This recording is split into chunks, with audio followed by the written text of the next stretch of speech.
Olá, pessoal. Voltando aqui ao curso de Administração Linux, estamos vendo os comandos básicos, na parte 3, e eu vou compartilhar minha tela com vocês agora.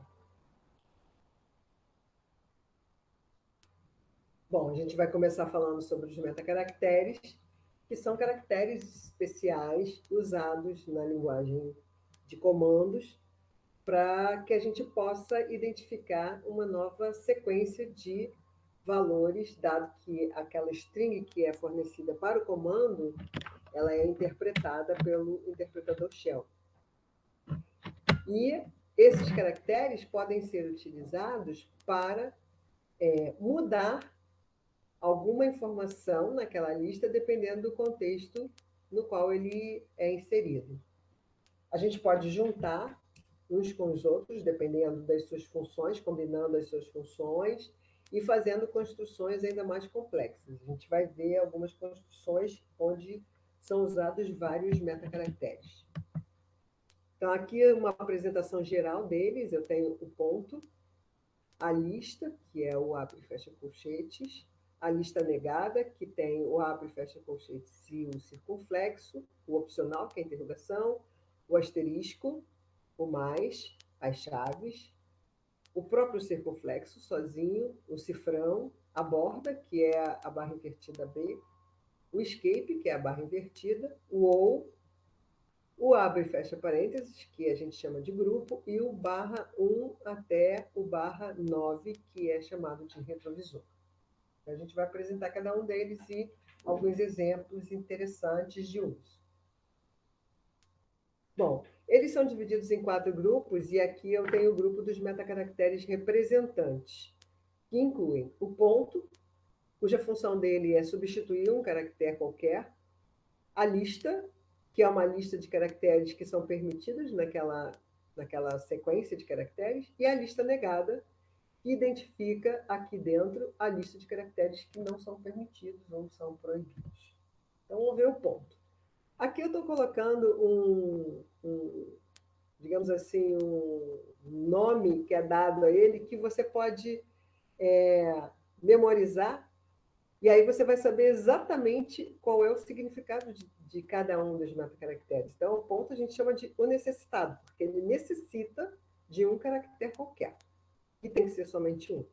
Onde ele aparecer, ele substitui um caractere, e esse caractere tem que existir. Então, aqui no exemplo, eu tenho n.o, eu posso substituir o ponto por a-til, posso substituir pelo a, posso substituir pelo n, posso substituir por qualquer coisa, tanto letras quanto caractere, quanto números, dígitos.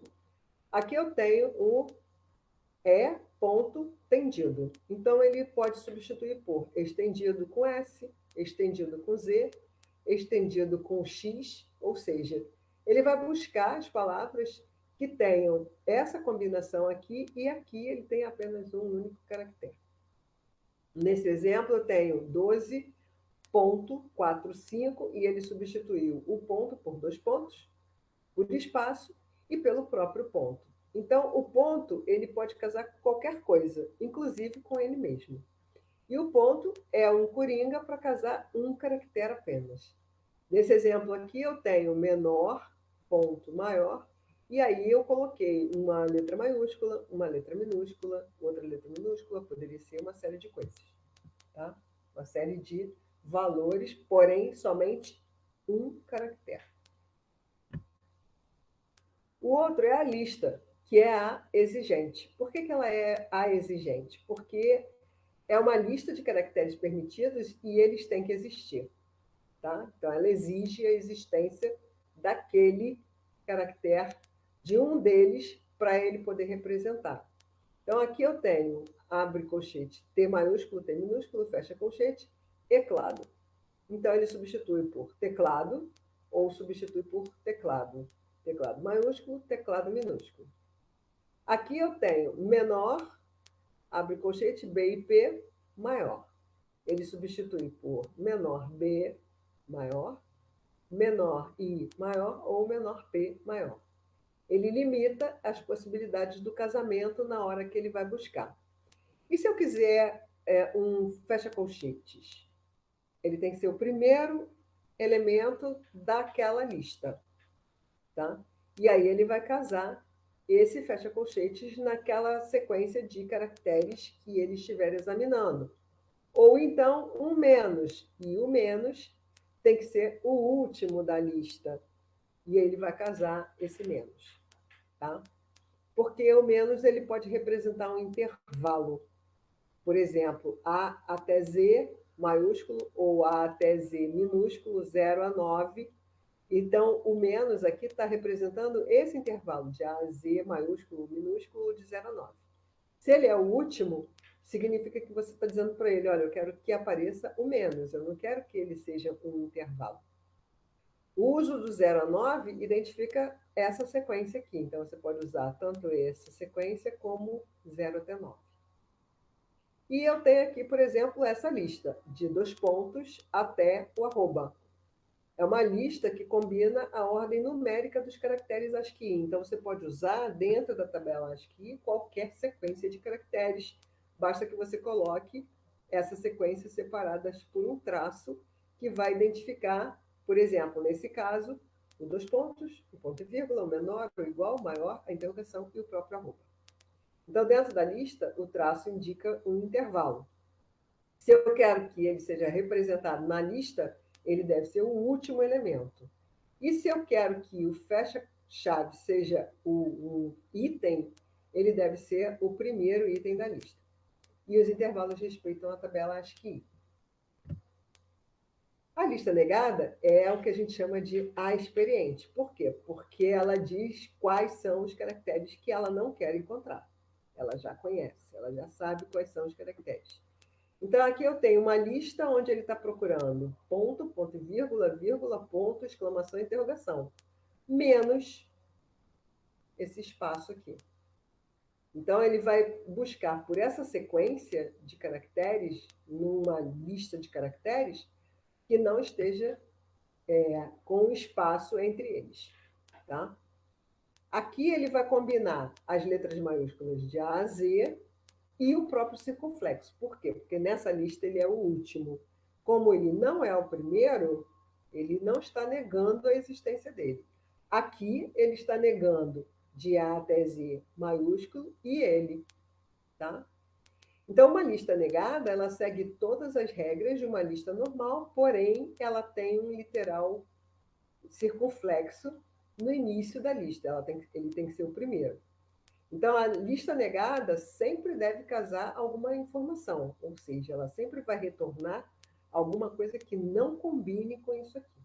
E é mais fácil do que ela combinar uma lista normal. Agora, a gente vai falar sobre os metacaracteres quantificadores, que são aqueles que contam a existência de determinadas sequências. Então, aqui eu tenho a interrogação, que representa o opcional, e a função dele é identificar 0 ou 1 caractere. Eu tenho um asterisco, que representa 0, 1 ou mais caracteres. Eu tenho o mais, que representa 1 ou mais caracteres, e eu tenho as chaves, que representam de N até M caracteres. Por isso que eles são chamados de quantificadores. O opcional, ele é chamado de opcional mesmo, porque ele é 0 ou 1. E aí, na hora que eu uso ele numa expressão regular, ele representa a não existência ou a existência de somente um caractere que eu esteja procurando. Então, aqui eu combinei a interrogação, que é o opcional, com uma lista. Ou aparece o R, ou aparece a exclamação, ou não aparece nada. Então, ele procura por qualquer coisa que não espaço após a pontuação. Aqui, ele está combinado com uma série de coisas. Eu tenho uma lista BIP, maiúsculo e minúsculo. Eu tenho um menor maior, que é o delimitador da string, simplesmente, ele não tem valor de metacaractere. E eu tenho aqui uma interrogação que está seguindo a barra. Então, a barra pode aparecer ou pode não aparecer. E como eu tenho aqui uma sequência de caracteres que aparecem na lista, então, somente um desses caracteres vai aparecer nesses valores que ele vai gerar. Então, aqui eu tenho barra B, barra I, barra P, todos eles maiúsculos. Barra B, barra I, barra P, todos eles minúsculos. Ou então, BIP maiúsculo ou BIP minúsculo. Então, o opcional é opcional. É útil para procurar palavras no singular e plural. E pode tornar opcionais caracteres e metacaracteres. Tá?